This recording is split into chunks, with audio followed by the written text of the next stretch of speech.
So this will be a discussion on that topic.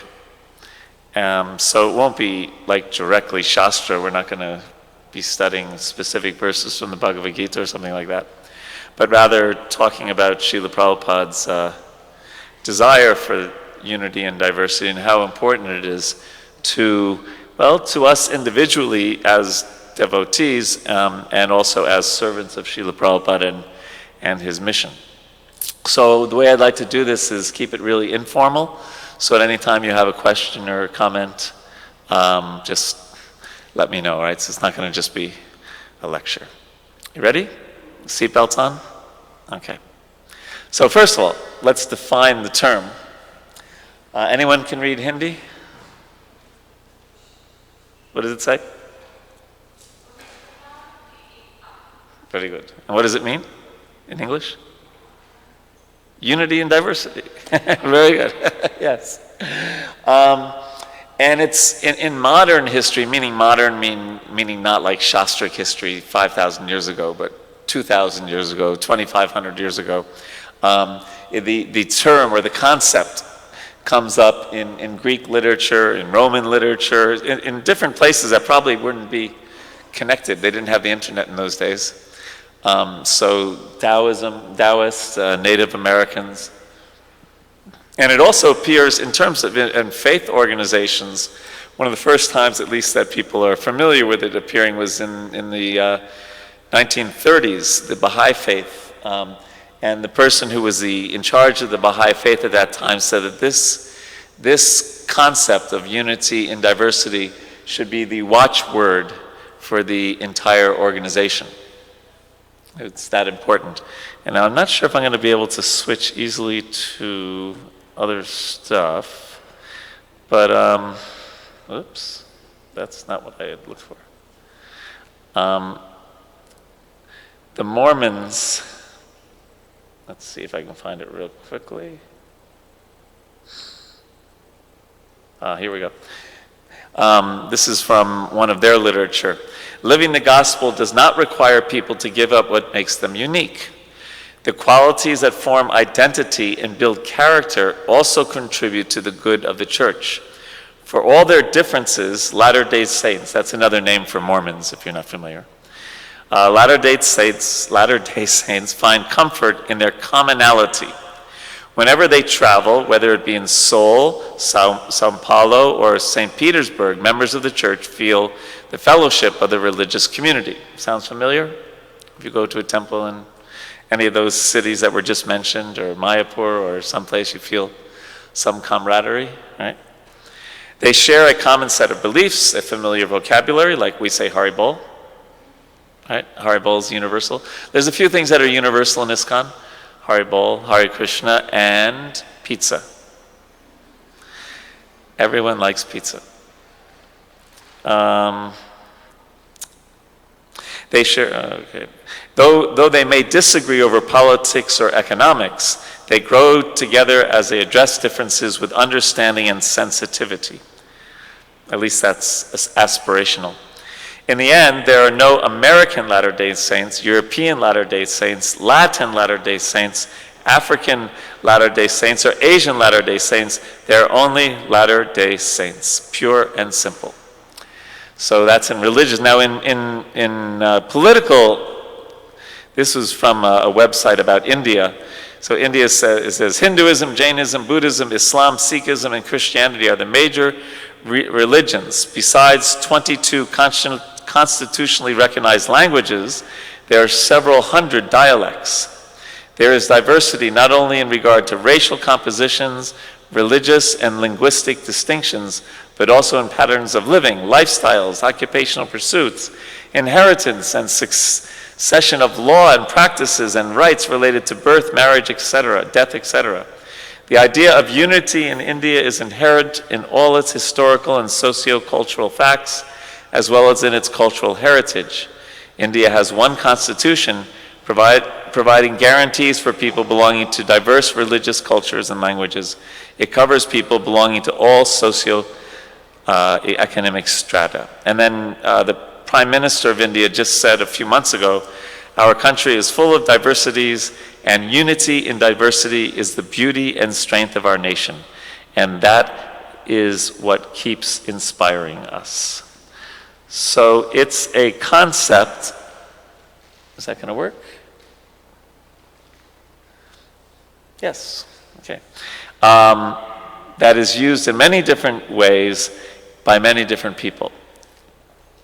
Okay. Now is it going to cooperate? Yes. All right. So we could say that the goal of unity and diversity is unity without uniformity. In other words, there's a unity in an organization but without a lot of force, and diversity without fragmentation. So there's differences, but they don't force people into different corners, and the place falls apart. So some examples of unity in diversity. Can you see that? That's an orchestra, right? And so if you look at what an orchestra, is made up of, right? All those different, some people play the flute, the violas, the tubes, the trombones, the percussions, the trumpets, right? They're all so much diversity, right? But obviously the goal is one unified song, right? One unified sound, okay? Car parts.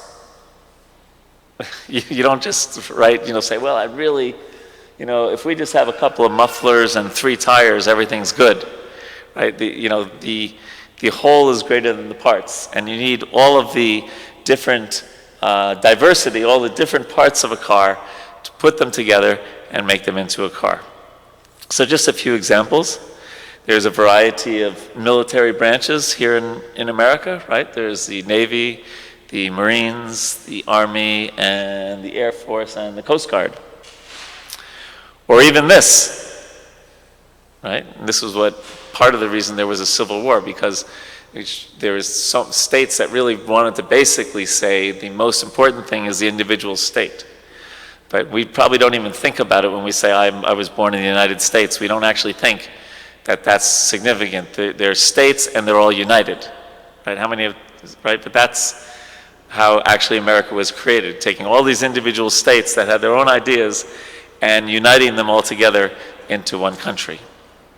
And the example that Prabhupada often gives, that the hand, different fingers, but one entity. Okay?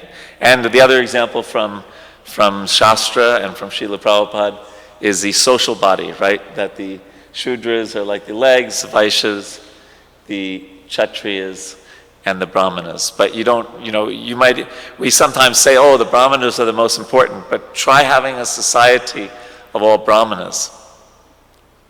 It would be a mess. Who's going to take out the garbage? Not me. I'm a Brahmin. You see, I got this thread here, I forget it, whatever.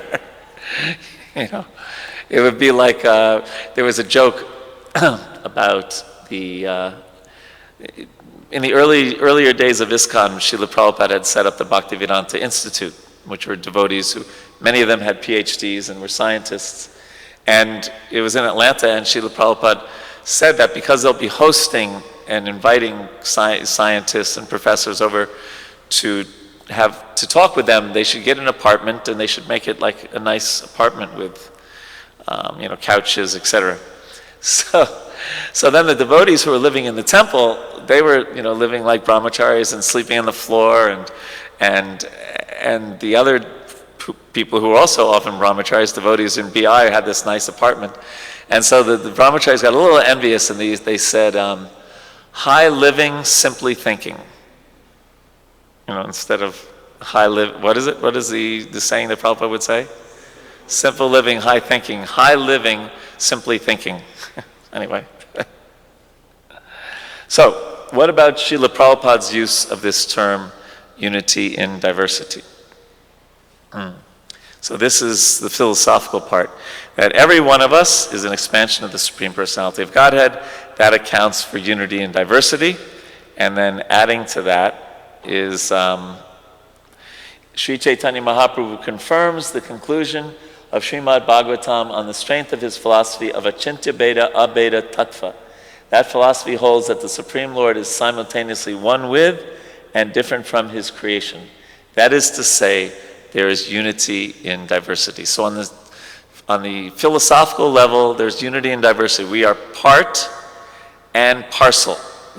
Anyone can explain what that means? Part and parcel? We say it all the time.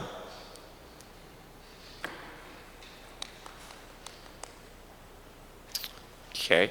Anyone awake? No. All right. Very good. So we come from Krishna, and in one sense everything is Krishna, and so in that sense we are one with him in one sense, but we are, as you're saying, separate souls. Of course, we also have super soul inside of us. So we're part and we're parcel. So inconceivably, simultaneously, we are one with and different from God. And that is the philosophy of Chaitanya Mahaprabhu, right? Achintya. And is it easy to understand? Well, it's easy to quote the Sanskrit, that's easy. But the first word is achintya, it's inconceivable. So if you have trouble conceiving it, don't worry. Because by definition, it's hard to conceive. Achintya Beda, Abeda Tattva. Okay? Then, any questions so far? Okay. Then Srila Prabhupada would use the term in practical management and the future of the Iskcon society. And he says this here, material nature, this is a very famous letter that Srila Prabhupada wrote. It goes on for a few slides actually, but material nature means dissension and disagreement, especially in Kali Yuga. How do we usually translate the word Kali Yuga? The age of quarrel and hypocrisy. And sometimes we kind of like joke about it. Oh, Prabhu, it's Kali Yuga. Kya kare, what to do, right? But I don't know how much we actually fully appreciate what that means. That it really is the age of Kali, and we're just studying in Washington D.C. We just finished the 17th chapter of the first canto of the Bhagavatam. And there's the whole, Kali, 17th and 18th chapter about Kali, the personification of Kali, and the interaction with Maharaj Parikshit. So Kali Yuga, but for this Krishna consciousness movement, its success will depend on agreement, even though there are varieties of engagements. If we keep Krishna in the center, then there will be agreement in varieties. This is called unity in diversity. And then he continues, I am therefore suggesting that all our men meet in Mayapur every year during the birth anniversary of Lord Chaitanya Mahaprabhu. With all GBC and senior men present, we should discuss how to make unity in diversity. So Prabhupada thought it was so important that all the leaders of the society should come together every year and discuss this.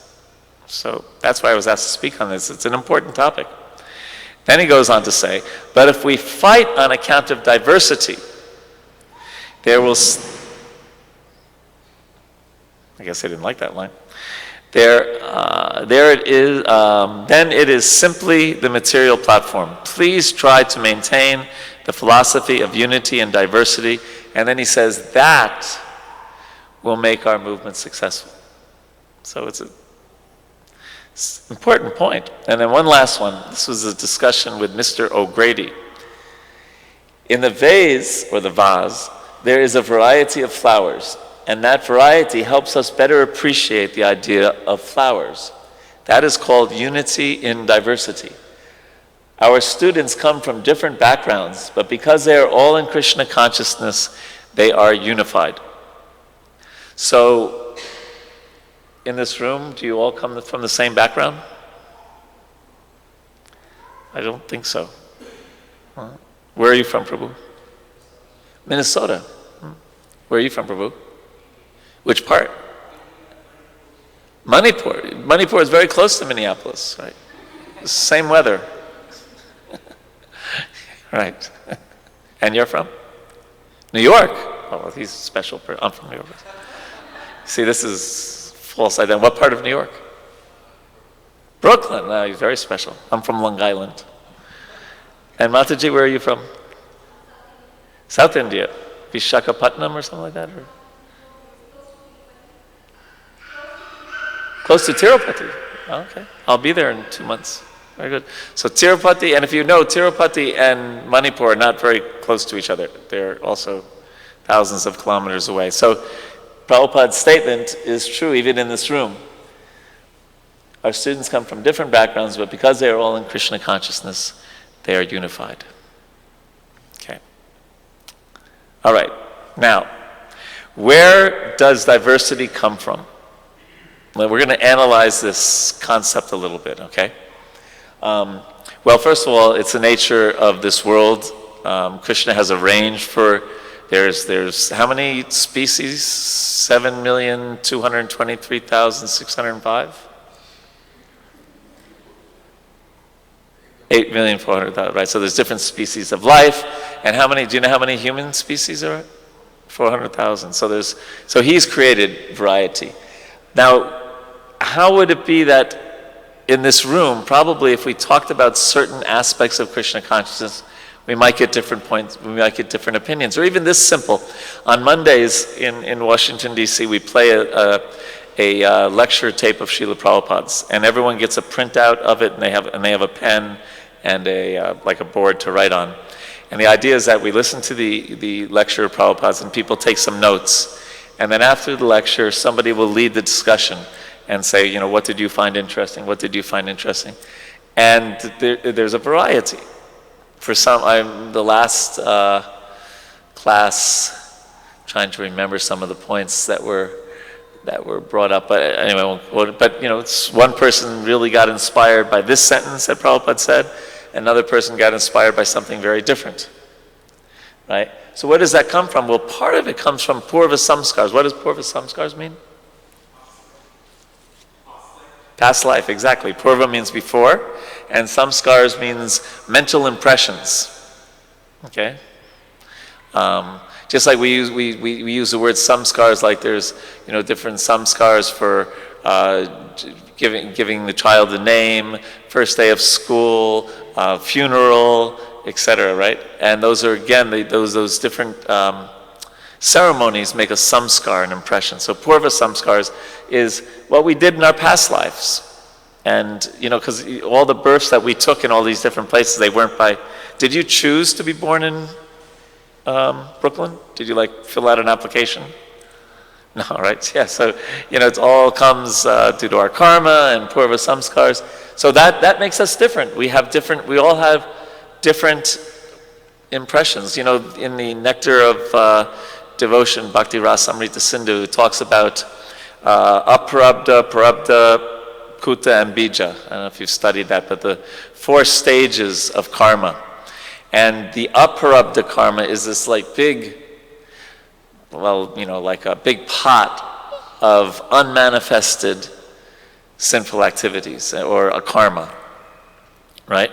And all of us have different pots because of different activities that we performed, and those activities create a certain impression in the mind, and we carry the mind into our next life. So Purva Samskars are one of the reasons for variety, for diversity, and Prarabdha karma.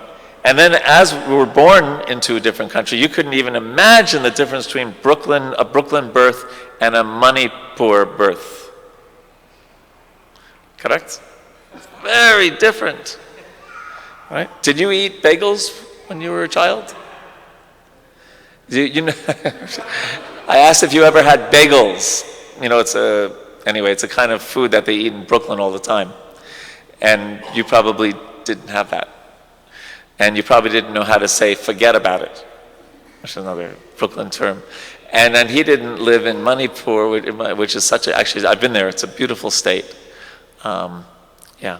So anyway, where we're born, and even you could be born on the south side of Chicago and the north side of Chicago. I mean, south side of Chicago and Evanston might as well be Manipur and, well, no, it's not that bad, but, you know, it's different, right? It's very different, even within the same city, right? So we have different cultural and family upbringings, right? Some parents are like this, some people's parents are like that, So there's multiple reasons why we have different opinions. So we shouldn't be surprised. Right? It's natural. And therefore, I really like this saying that we often do not see things as they are, we see things as we are. This is something to meditate on a bit because the thoughts that enter our mind or the judgments that we make about people or about things or about places, how much of that is purely our spiritual acumen and how much of it is it's our conditioning coming out? That's a question. It's something to be introspective about and to think about. The things that sometimes we're very convinced about, well, we should take a step back. We'll talk about this a little later, but sometimes there's certain teachings, let's say from Srila Prabhupada, that we like a little bit more than others because they match a little bit more with our cultural upbringing or our certain particular kind of diversity. Something to think about. Any questions?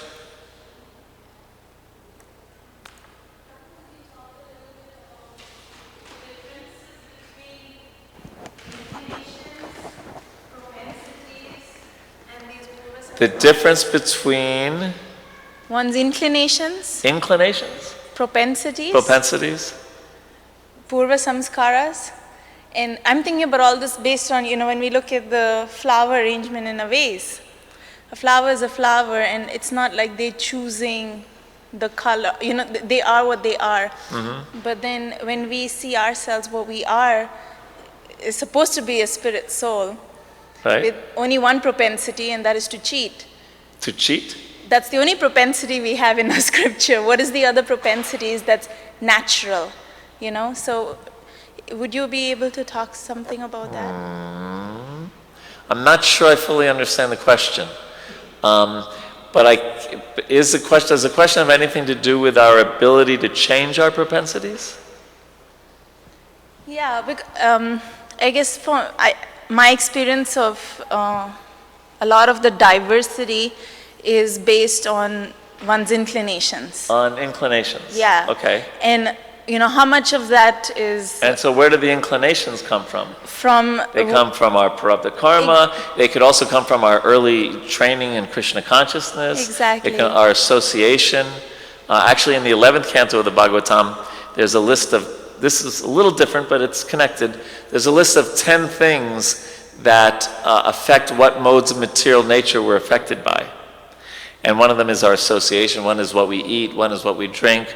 The time of day, and a bunch of others, which I slipped my mind. So but I think what's important is two things. We can become aware of our inclinations, that's your word, our tendencies, or even you could say our bias. It's good to become aware of that, and we can also change it. Right? That beautiful example that I think originally comes from Hridayananda Maharaj, that there's certain predestinations because of our karma. And he gives the example that if you're going on, like I just flew from Washington, D.C. to Chicago. So the plane was definitely going to go from Washington, unless some terrible thing happened, it's going to go to Chicago. So that was predestined, you could say, once I got on the plane. But when I was on the plane, I could sleep. Actually, I traveled with my son. I could talk to my son. I could read the Bhagavatam. I could chant my rounds. I have choice within that predestination. So my main point here so far is to become aware that we may have some biases, some inclinations, your word, based on some of these things. Okay? You don't look fully satisfied, but we'll move on and see if we satisfy you more. Any other thoughts? Okay, now, where does it come from specifically in Iskcon? Like I said, that we may have different trainings in Krishna consciousness. Devotees who become devotees in Chicago may have different training than in Kuala Lumpur or in Manipur or Orissa or wherever, right? There may be some different, associations that we have. Iskcon's in well over 100 different countries. So there's that variety. And this is something I'm going to talk about for a few minutes now. Prabhupada himself, he would say different things at different times. That looks a little yellow because I have a program that makes it turn so you can sleep at night. You don't get the bright light. Anyway. So let's look at one of these. Okay, well, let me ask you, did they go to the moon? You see, that's what people think that Prabhupada said. Now let's see what Prabhupada actually said. So now he may have said that, anyway, the first one, devotee. Prabhupada, when they said they went to the moon and they showed films of them landing and walking on the moon, was all this a bluff? Prabhupada, yes. Here all laboratory work, that's all. Devotee, they all made it up? Prabhupada, yes. Okay, so that's one statement. Next statement. And practically we see they are going to the moon planet, but they cannot stay, uselessly going and coming. So there he says they did go. Next one. With our advanced consciousness, human beings are naturally inclined to travel in outer space and to reach other planets, either by spaceships, mystic powers, or demigod worship. In the Vedic scriptures, it is said that one can reach other planets by any one of these three ways. But the most common way is by worshiping the demigod presiding over a particular planet. So there Prabhupada says you can go by spaceships. Next, maybe they means the inhabitants of the moon planet. They are also diverting them to the deserted portion of the moon. They are also intelligent that, quote, these people are coming from earthly planet unauthorized, so let them be diverted to the deserted portion. The point is, Srila Prabhupada would say different things at different times, according to time, place, and circumstance, according to the context of the discussion. But you see how you all said the first one was the only one that you had heard. So sometimes we have to look at the full picture, but you can see that there's diversity in Prabhupada's statements. Let's look at another one about dress. In our Krishna conscious movement, the tactic of dressing oneself like an ordinary karmi is necessary because everyone in the demoniac kingdom is against the Vaishnava teachings. Krishna consciousness is not at all to the liking of the demons of the present age. As soon as they see a Vaishnava dressed in saffron garments with beads on his neck and tilak on his forehead, they are immediately irritated. That's one statement. Next statement, in our Krishna conscious movement, fashionable persons are taught to adopt one fashion, the dress of a Vaishnava with a shaved head and tilak. Next, since they have taken to Krishna consciousness, their health has improved, and by following the rules and regulations, they have increased their bodily luster. When they are dressed with saffron cloth, with tilak on their foreheads and beads in their hands and on their necks, they look exactly as if they had come directly from Vaikuntha. And last, Prabhupada once saw a picture of Balavanta preaching during a political campaign. Behind him sat the mayor and another candidate. Balavanta wore a suit and tie, tilak and tulsi beads. His sika was trimmed and his hair was grown out. When Prabhupada saw the picture, he said, "This is what we want, to preach an American dress." He said we should be known as American Krishnas. So you see, tilak, saffron, American Krishnas. Prabhupada would say different things at different times. This accounts for, I think, do I have one more? Oh, yes, my favorite one is next. But this accounts for a lot of the diverse thought in the International Society for Krishna Consciousness, because Srila Prabhupada himself would sometimes say different things at different times. My favorite one that totally bewildered me when I was a new devotee, oh my God, I almost like, totally, because, and maybe some of you, I don't know if you remember reading Bhagavad Gita the first time, chapter 1, verses 28 and 29. But anyway, so in 28, Prabhupada says, although it is not mentioned here, still one can easily imagine that not only were Arjuna's bodily limbs quivering and his mouth drying up, but he was also crying out of compassion. Such symptoms in Arjuna were not due to weakness, but to his soft-heartedness, a characteristic of a pure devotee of the Lord. I said, oh, that's very nice. And then I read the next purport.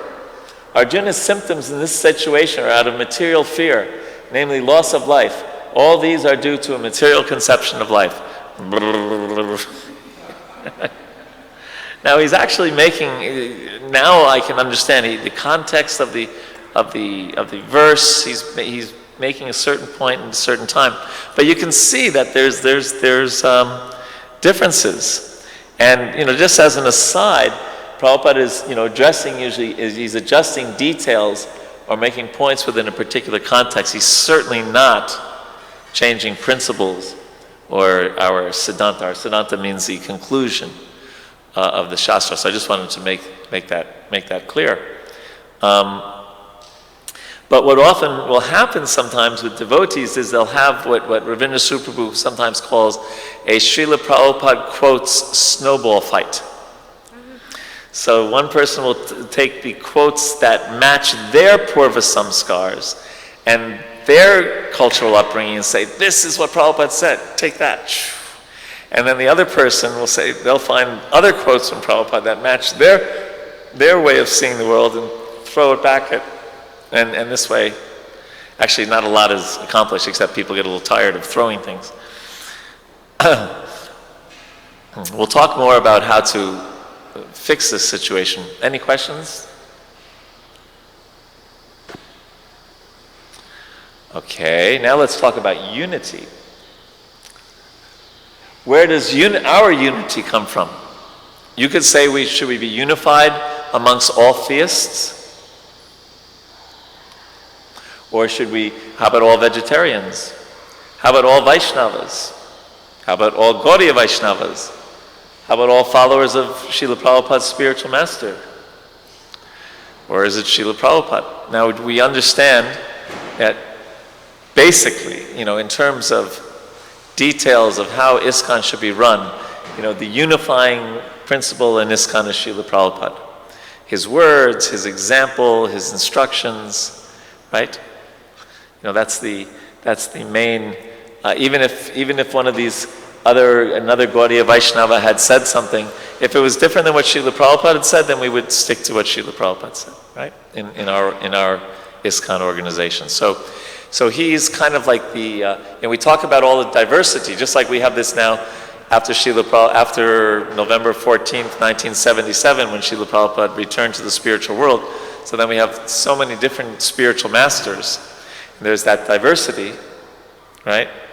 But there's unity all in terms of their being servants of Srila Prabhupada. So he's, the unifying principle within our organization. Now it might be different in other organizations, but within Iskcon, that's clear. Any questions on that? Okay. So I was going to do an exercise, but I forgot to ask for a flip chart. So maybe we'll do it later, but so Jai Sisi Kishore Kishori Jagannath Baladev Subhadra Sisi Gornitai Ki Jai.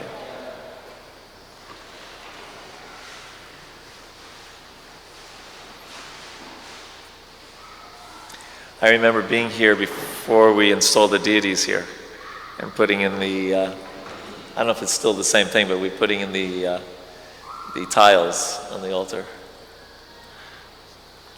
Giving away my age. Okay, so what are some of the obstacles? Okay, so do we allow for, we're talking about unity and diversity, right? Remember that's the topic? So do we allow for just unlimited diversity? Right?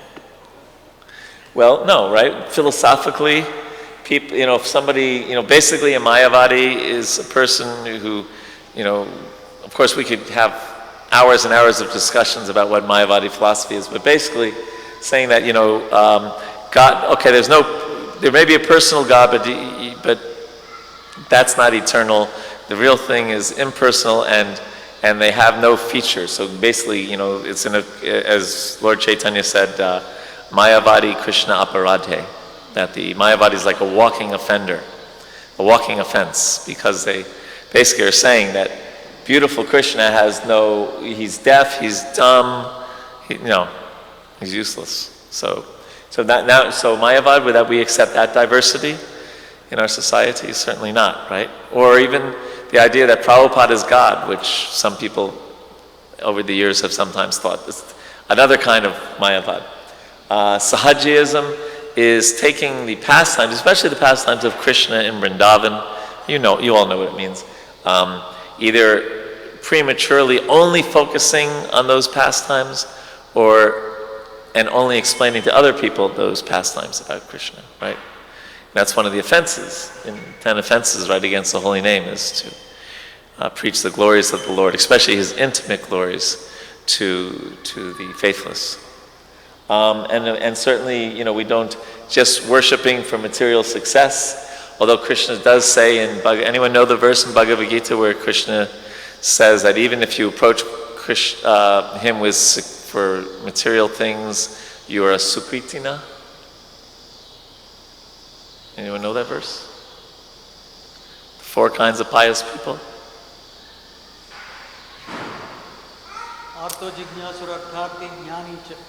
Very good. Arto, Jigyasa, Arti, and Jnanicha, right. Yes, so the desire of wealth, the inquisitive, the wanting relief from distress, and those who are searching after the absolute truth.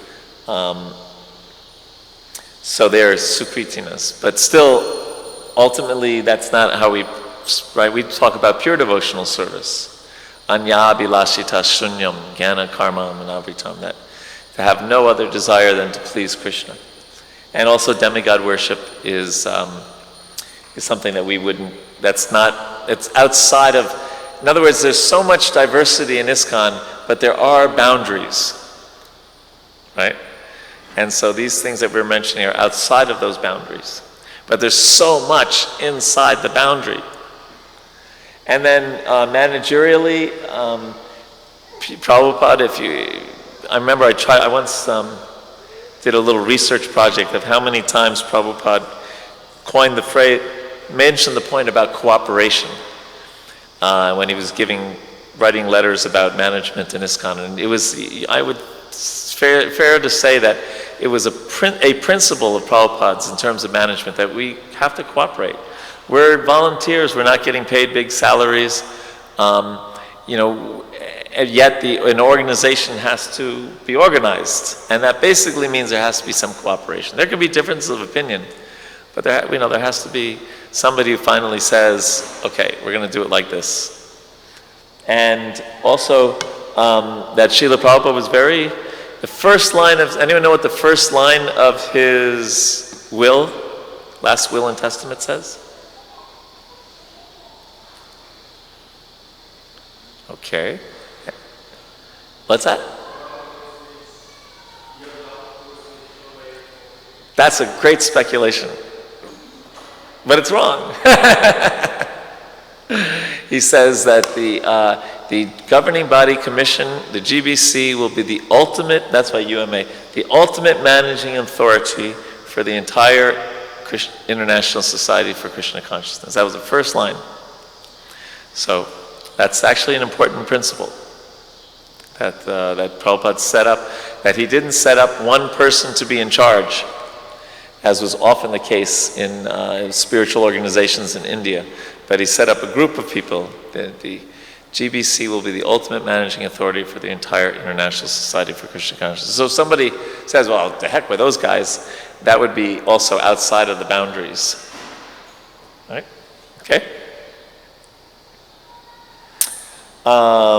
So do we say unity at all costs, that we have to be unified? Well, this is another famous letter that Prabhupada wrote. The movement is for training men to be independently thoughtful and competent in all types of departments of knowledge and action, not for making bureaucracy. Once there is bureaucracy, the whole thing will be spoiled. There must be always individual striving, work and responsibility, competitive spirit. Not that one shall dominate and distribute benefits to the others. and they do nothing but beg from you and you provide. Each center remained independent. So it wasn't also just merging everything together, but Srila Prabhupada understood we were all individuals. We have what inspires us, and we should use that inspiration, that in, what is it, the IVS principle? ISV, what does it mean? Independent, spontaneous, and voluntary, right? So we use that in Krishna service. So what are some practical challenges? Well, one practical challenge is if people, and it sometimes happens, if devotees sometimes focus so much on their guru who gave them diksha that they don't get the bigger picture of Iskcon with multiple gurus and so many aunts and uncles and cousins and brothers and sisters, right? It's kind of like, you know, in the 11th canto of the Srimad Bhagavatam, there's a discussion about the three levels of Vaishnavas: Kanishta, Madhyama, and Uttam, right? And does anyone know the description of a Kanishta, the neophyte, the beginner? Well, one description is they only see Krishna in the deity form, but they don't have respect for devotees. So this is a little bit of a Vraja Vihari speculation, but kind of expanding on that, some devotees only think they're supposed to serve their Diksha Guru, and all the other devotees can kind of like, you know, they're chopped cabbage. That sometimes happens. I remember I lived in Vrindavan for 21 years, and sometimes like a spiritual, during greeting the deities, the spiritual master will pay obeisances, if anyone's been to Krishna Balaram Mandir, and then they end up at Radhe Shyam at the other end of the temple room, and then they have to get to Prabhupada's Vyasasan for Guru Puja, and usually the temple's just packed, especially these days, right? It's just like, you know, just so many people, and devotees, so many devotees. So sometimes, you know, kind of disciples who don't actually get this thing fully, they become like bulldozers and just, throwing devotees all over the place so that Guru Maharaj can walk by. So, so in order to serve their Guru, they offend other Vaishnavas. That's not exactly the right idea. And here's a kind of a pet peeve of mine is like, okay, so let's say, I'm initiated by a spiritual master, and we have the same spiritual master, and you have a different spiritual master, right? So we say we're God brothers, but he's not a God brother. So I mean, I can understand but I think, anyway, I kind of think that's, for maintaining unity in Iskcon long term, there has to be that, that we're all members of the same society. And we may have different gurus, Shiksha gurus or Diksha gurus, but the unity is really important, because we wouldn't want, if there's 90 different gurus in Iskcon, we wouldn't want there to be 90 different movements, right? That makes sense? Any thoughts on that, by the way? Controversial? Are they going to feed me prasadam tomorrow?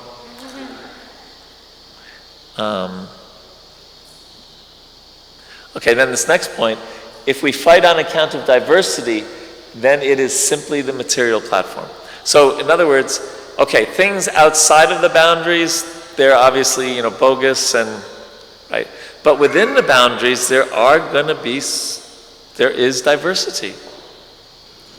And even Srila Prabhupada would say, book distribution is the most important service. Deity worship is the most important service. Cooking for Krishna. He said, Gurukul is the most important program. He was encouraging all of us, right? But if, we get in a big fight, book distribution, what do you say? Deity worship, right? That example of the two people that are fighting, which is better to cut things, a scissor or a knife, that story? Right? And they get in a big fight over it, and one of them, they push each other over the bridge, and the person who does the scissors can't swim, but they, you see him as he's drowning, he puts his hand above the water and goes like this. So wants to win the argument, So if within bona fide processes of Krishna consciousness there's differences, it's not a good idea. Srila Prabhupada says that it's material to fight on those things. But rather, what could be instead, we try to really understand what the other devotee is saying, what the other devotee is thinking. That's what it's called empathy. Trying to put yourselves in their shoes. Or here, Prabhu, can you give me your glasses? What's your name? Michael. Okay. So you see, so what we basically want to do is see the world through the way Michael sees the world. Instead of, see, now this is the way Vraja Vihari is just trying to see the world. This is how most of us see it, right?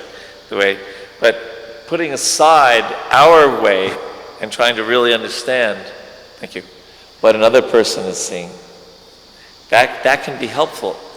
Not that we abandon our own understanding or our own preferences, but it's good to understand the other person. Otherwise, it can be or to say that there's a variety of understandings. So you say tomato, I say tomato. The mode of passion in the I won't find the reference now, but maybe I should. Hold on, I have to find that quote. It should be here if I can find. Oops, that thing keeps popping up. If I'm patient, well. Oh my God. What is all that? Oh, yeah.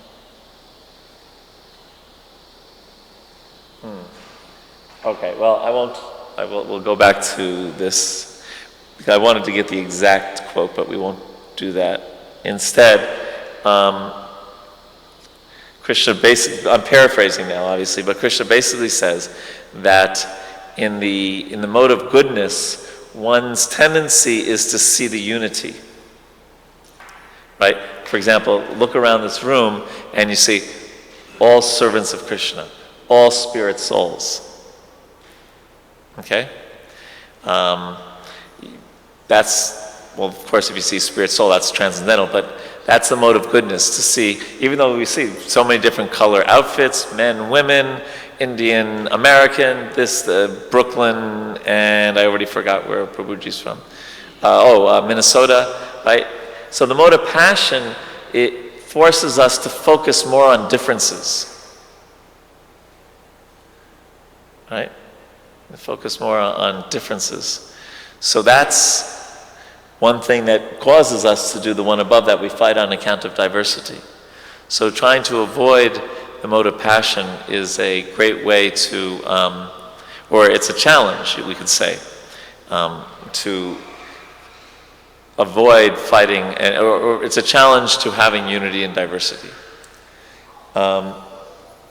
Another challenge is establishing the GBC as state. I remember I said that they're the ultimate managing authority, but is that fully established in our society yet?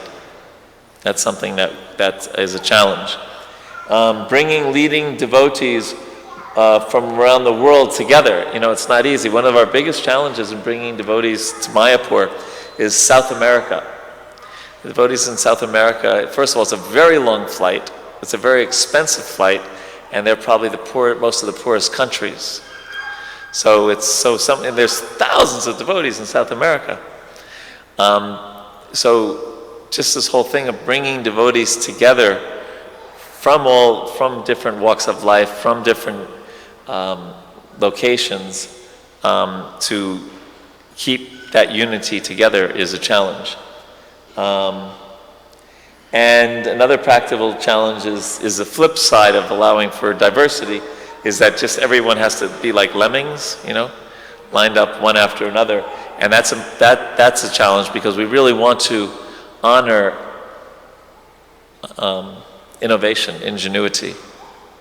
Sometimes when you get my age, you start thinking, well, this is the way we've always done it. Can't do it any way different, right? But there's so many different ways to, let's say, spread Krishna consciousness. And there's, Srila Prabhupada in the 6th chapter of the Nectar of Devotion talks about principles and details, right? And if you change a principle of Krishna consciousness, then that's a big problem. But if you also don't adjust details, then you often become irrelevant to the people that you're trying to share Krishna consciousness with. And what was relevant in 1967 is not necessarily relevant in 2015.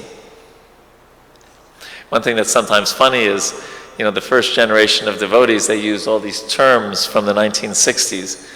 And still sometimes new devotees, because they hear those devotees use it, right? But, wow, that was really a bummer. Boy, that's far out prasadam. People don't really talk like that anymore. 40 years ago they did. And sometimes they hear devotees, they think they were from like another time, Back to the Future kind of thing. Any questions, comments? Okay.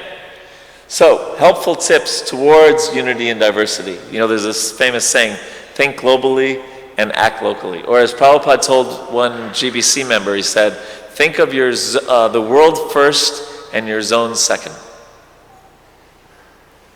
Okay. We talked about this already. Recognize our conditioning and attachment to it. And study, if we're going to talk about a certain topic, that's why God created this folio program, right? Study everything that Prabhupada said. And I don't know if when I grew up around the holiday season, people would often give these boxes of chocolates, right? And some of them were milk chocolate, some of them were dark chocolate, some of them had toffee in them, some of them had walnuts, right? Cherries, right? I don't know if anyone ever seen those. And so we used to my brother and I, we would pick and choose which ones we liked. And then usually we didn't like the dark chocolate, so there would always be dark chocolate left, after New Year's, right? Because we had eaten all the milk chocolate.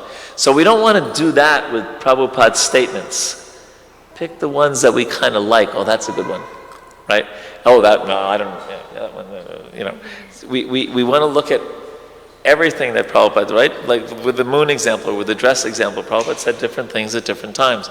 We'd want to look at those, and if possible, even look, if it's possible, understand the time, place, and circumstance upon which he did it in order to get a full picture of Prabhupada. Not Prabhupada as I am, but Prabhupada as he is.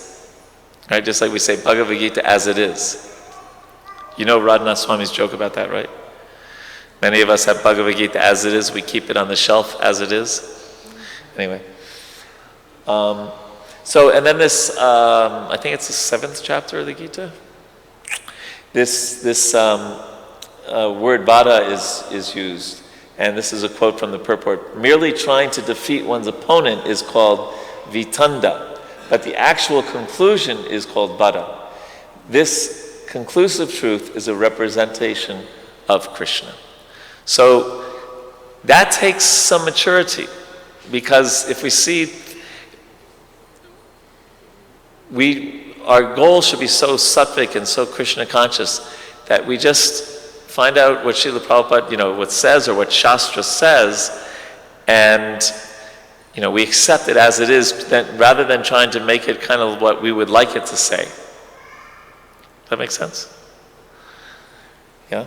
And so that's what vada is. Vada is, I'm detached. I go to the Shastra, I go to Prabhupada's statements and learn from it. And vitanda is, I already have my own opinion. Now I'm going to find those quotes that match my opinion and take those and throw them at you. See, there's a difference of detachment and attachment. Or you could even say honesty, right? And then study Srila Prabhupada's vision for Iskcon. What's our service in that regard? That's one of my favorite instructions I ever heard in Krishna consciousness. When we're in any situation, whatever it is, we think, what's my service? What's my service? Now, any questions or comments on this? Okay. Now, just to let you know of some current efforts, the GBC came up with a paper about the GBC being the ultimate managing authority, and that was important for posterity's sake, for people to understand what Srila Prabhupada's intentions were for the GBC as the group of leaders that together carry out his instructions. The ILS is the Iskcon Leadership Sangha. We have one coming up in February. We've had 2 so far. It's bringing temple presidents, Namhata leaders, Sankirtan leaders from all over the world. We had 1,100 devotees last year, and we had 88 seminars, and all kinds of things that they could hopefully take back to their temples and teach others. So it was bringing leaders together. And then the SGGS was something we just finished in February, which is the Sangha of Gurus, GBCs, and Sannyasis. So the top leaders of our society, we came together for a 3-day program. And then another thing that we've been working on lately is that the GBC is spending less time on small things and coming up with a really good process to look at bigger topics. And then there's finally this GBC resolution, which really kind of is a manifestation of, you could say, of unity and diversity. So Iskcon has grown into an organization with multifaceted preaching programs. It may not be possible for a single temple or project to cover all such preaching programs. The GBC would like to encourage devotees, members in individual initiatives to preach, and the resolve that multiple Iskcon entities can be accommodated in a particular city or geographical area. Such entities should work cooperatively with existing Iskcon temples and projects. Any concerns that arise in the course of expanding Iskcon's preaching in this fashion should be worked out amongst the leaders of those projects and or the GBC for that area. So finally, Prabhupada, well, almost finally, Prabhupada says, please try to maintain the philosophy of unity in diversity. That will make our movement successful.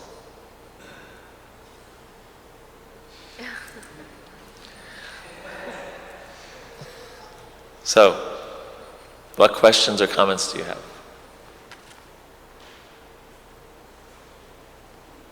When you said Vada, I remembered... There's a microphone. When you said Vada, I remembered a sutra from Narada Bhakti Sutras. From?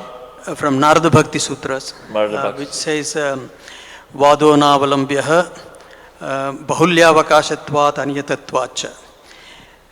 Which says that if you get used to being argumentative in bhakti, it will lead to diverse meanings and opinions, and indetermination of the path of bhakti. Right. So actually in that commentary, Prabhupada's his first generation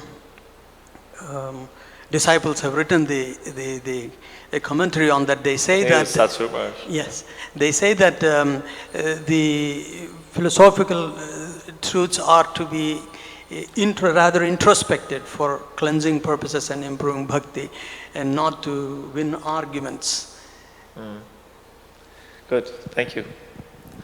Yes, so it's good to, like, following up on that, it is good to be introspective and to think about, but we have some natural things, just like I don't like Loki sabji. Anyone know what Loki is? Maybe if you're not from India, you wouldn't know, but it's a certain kind of vegetable. So even if I become a pure devotee, I'm probably still not going to like Loki sabji. Of course, it's offered to Krishna. It's not too bad, but So we have our, but on like for example, let's say if I walked in here to give the class and I was wearing really fancy silk this and that, you might think one way about me, right? And if I was wearing, torn blue jeans and a tie-dye shirt with a peace sign, you'd probably make some assumptions about me, right? If I was wearing a sari, you'd probably make another kind of assumption about me, right? So we make assumptions all the time, and some of them, of course, are based more about us than about, of course, the examples I just gave are a little extreme. But it's good to be conscious of our in Sanskrit it's called chitta vritti, our worldview, the way we see the world, and or we could say, standard word in Iskcon, our conditioning. Other thoughts? Yes, Prabhu. Microphone?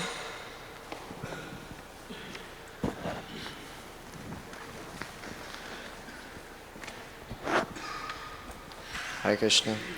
I have a question about one of the slides, one of the points was about innovation. Mm-hmm. But like we can't change the process, but we should try to move forward.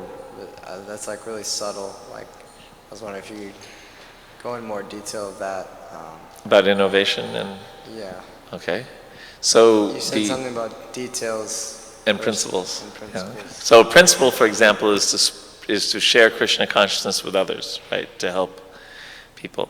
A detail is, do we go out on book distribution? Do we start a website? Do we have a Krishna lunch or a Krishna lounge or a Krishna house?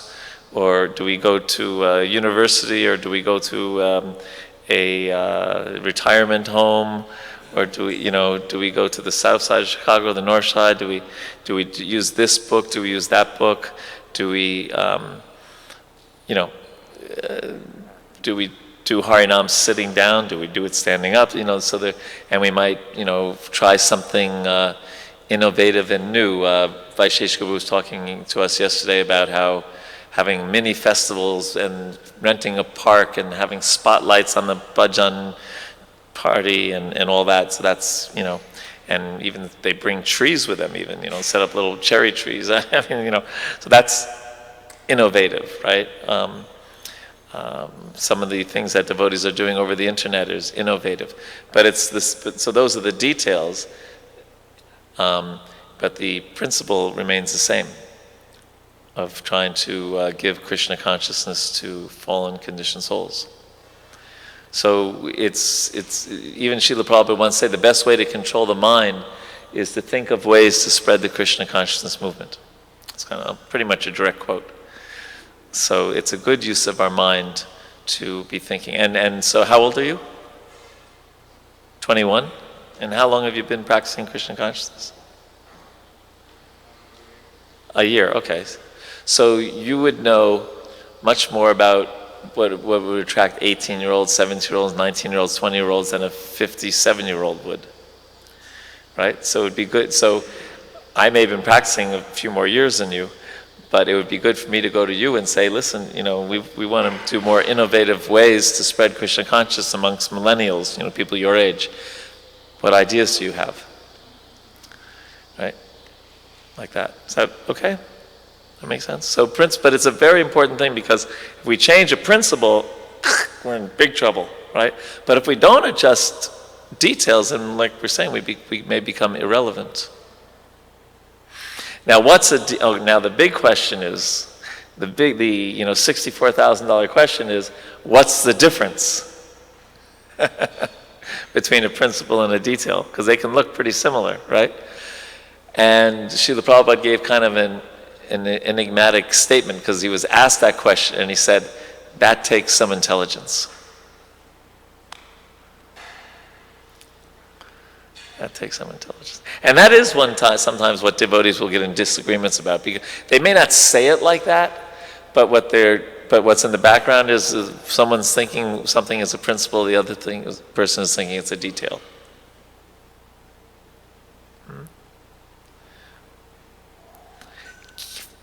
Can we go on let's say there was a person who was a Mayavadi and did a lot of chanting, was a famous singer, right? And what if we did a tour with them and also chanted Hare Krishna? Principle to not associate with Mayavadis, detail that were used, you know what I mean? So there's gray areas that take some intelligence. Good question. Other thoughts? Yes, microphone for Mataji.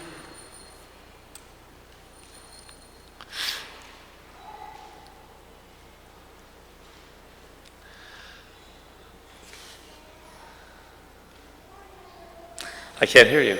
Did you turn it on or off? I think I did. Now it works. My question was, you brought up the point of past samskaras and conditioning.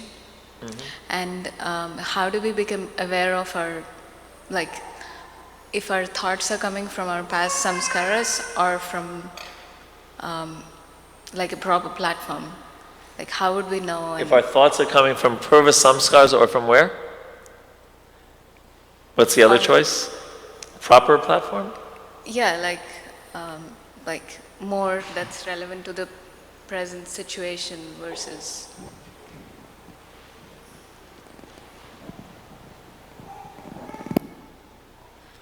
Well,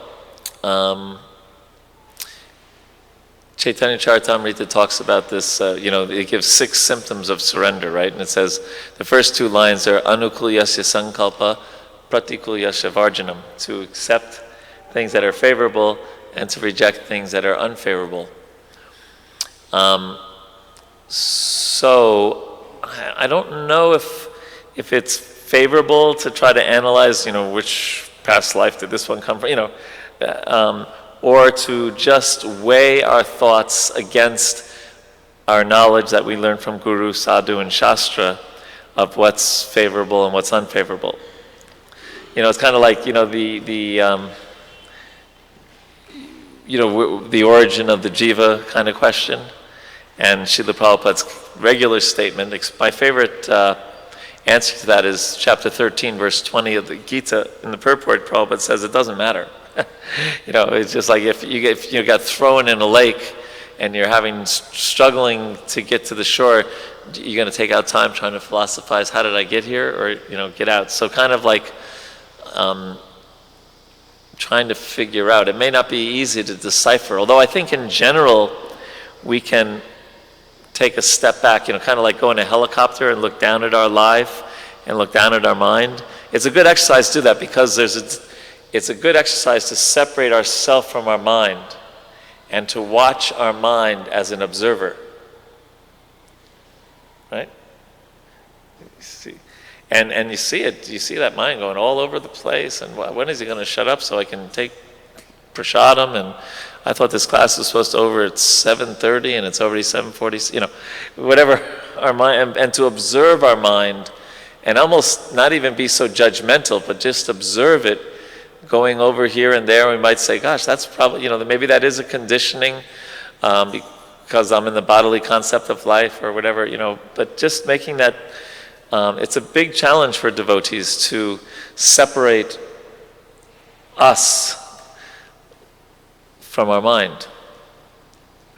And the mind, you see what the mind does is, the mind's job 24 hours a day, practically speaking, is to protect the false ego. The real problem is the false ego, who we think we are. Because we still have remnants of thinking we're the enjoyer and the controller and we're this body and things are meant for our enjoyment, etc. And so to the extent that we have that false ego, then the mind accepts and rejects. That's all the mind does. Anyone here is a computer software engineer knows even the most complex computer is just a bunch of zeros and ones, right? So the mind is just accepting and rejecting, all based on false ego, who we think we are. So that's a good, it's a good exercise to detach ourselves, watch the mind's working, and you can even perhaps get some idea of what your upadhis are, right? Upadhis are false designations, by how the mind accepts and rejects. So that's a part of self-realization. So I wouldn't worry too much if it's poor. Is it from my previous life, or is it from my mother, or maybe it's my father or my great uncle, whatever. But it's a conditioning, and is it favorable or not favorable to Krishna consciousness? Okay. No? Yes? Okay. Other thoughts? Yes, Prabhu.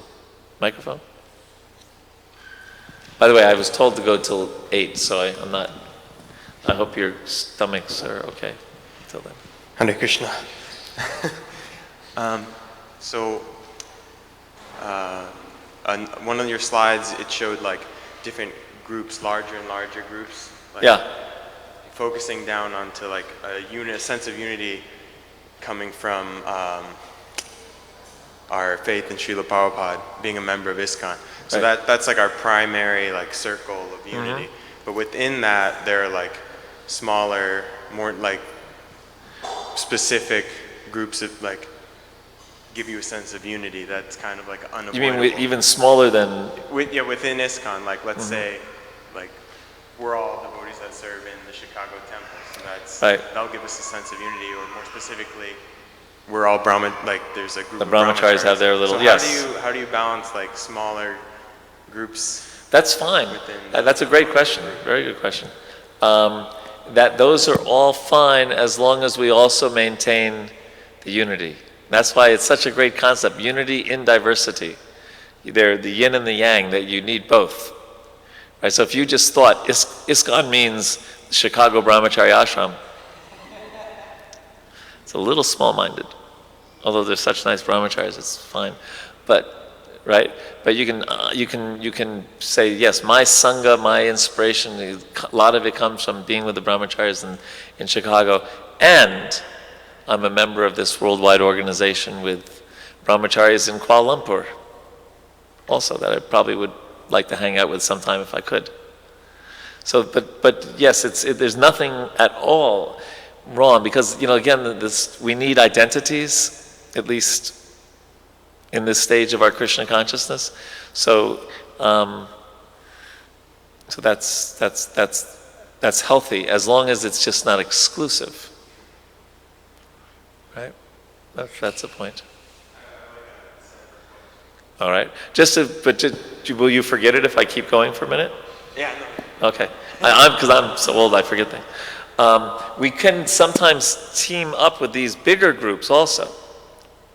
Right? Like Srila Prabhupada told Peter Burwash he should dedicate himself to spreading vegetarianism, or sometimes we might go to a veggie, I don't know if you have veggie fests in Chicago or whatever we do in DC, or even just all theists, we're on the same team, right, with anyone who believes in God. So, and in a certain forum, in a certain time, place, and circumstance, that could be our group.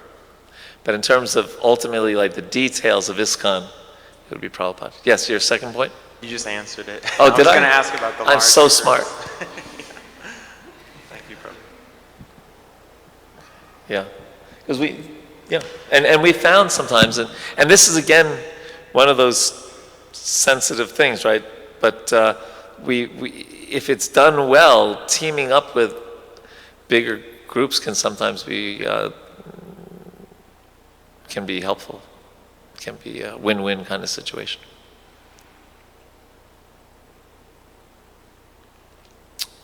What else? Okay, thank you very much. Hare Krishna, glories to Srila Prabhupada.